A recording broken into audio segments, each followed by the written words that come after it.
But as soon as the space opened, and we had the organizing machinery led by Comrade Senzo and Comrade Nomvula, working hard with all our regions and provinces to make sure that they issue the necessary packages that are required by our structures to be able to hold their BGMs. In the Eastern Cape, for instance, without taking much time on this one, many of our regions have gone to conferences.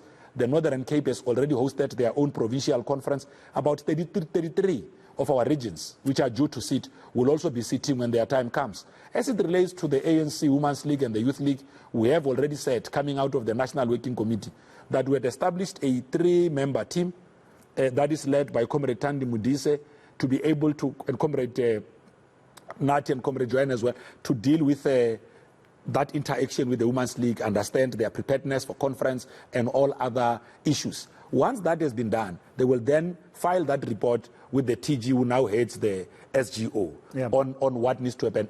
As it relates to the Youth League, indications of feedback that we are getting is that a number of their regions are now sitting their own conferences. So in more fuller way, the TG would then outline how many have sat, how many still need to sit, and whether we will be ready for our own policy conference/NGC. Just out of interest, did former President Jacob Zuma attend? Was there room for him to attend virtually, or, you know, ex officio as he is, as a former leader of the? Well, we don't normally come out to really table the credentials of the attendance register. But you understand the context in which... No, I understand, but that's why I'm saying we haven't done it before, because if we do it today, it means that next time when you invite me here, I will have to come cap in hand carrying our credentials. Not really, though. Attendance register of the meeting. But I can tell you now that, let me just broadly say, ex-officios of the African National Congress, those that are given that status by the Constitution and who are entitled to do so, do come to meetings from time to time when they are available to do so. It's not a major issue, not a major story. Yes. Lastly, do you have an appreciation as the ANC that while, you know, there's all these processes that are taking place and consultations and meetings and worrying about this structure and that structure, its mandate, build up to conferences, leadership issues, there's actually a number of issues that are playing themselves out. I mean, we are talking now about this whole situation around the debate on migration and the emergence of movements such as Operation Dudula, which some commentators would suggest that, you know, it's out of a vacuum of leadership on some of the issues that are pressing on communities. Was that underscored once again, that appreciation that while we are so inwardly looking and so self-absorbed as the ANC, some would say the country is burning? We are observing a number of these developments that are playing out in the public because we stay in this country. And we have been encouraging our structures to make sure that they lead the charge as it relates to their own civil formations in their own communities. Because a branch, an effective branch of the ANC, is not only measured by just having members who will sit a BGM. An effective branch of the ANC is also measured on the programs that it undertakes in that community.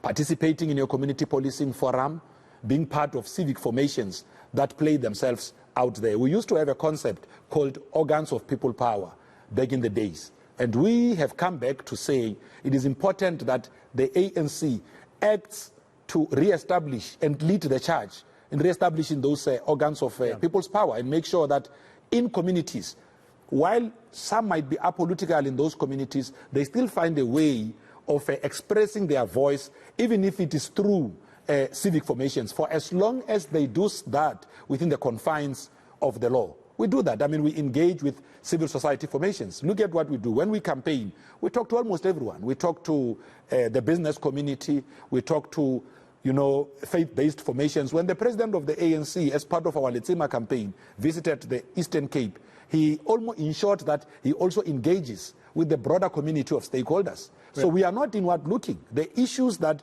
make it to our own manifesto when we campaign to govern, whether it's at local government level or is in general elections.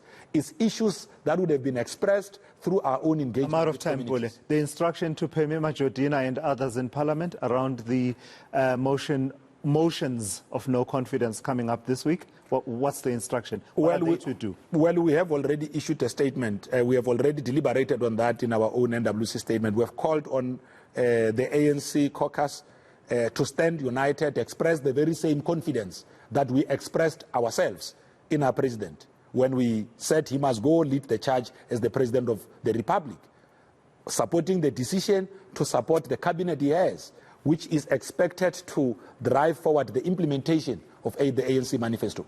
So our caucus is expected to firmly stand behind the president and his cabinet. But what if a member, who pledges fidelity to the Constitution doesn't share this confidence in this cabinet and decides that actually I should be able, in line with the rulings that we've had, for instance, in the UDM judgment, and feels strongly that where my party says let's stand united and show confidence, and I don't share this confidence, I have a duty to the people I represent and the Constitution to differ with the party. What I'm asking you is, are we going to see a lot of people being, if I were to invent a word here, being Mervyn Dirkst in the coming weeks and months? Well, we're not even worried about that. We are confident that members of parliament deployed by the ANC who belong to the ANC caucus, led by Chief Whip Comrade Pule Mabe,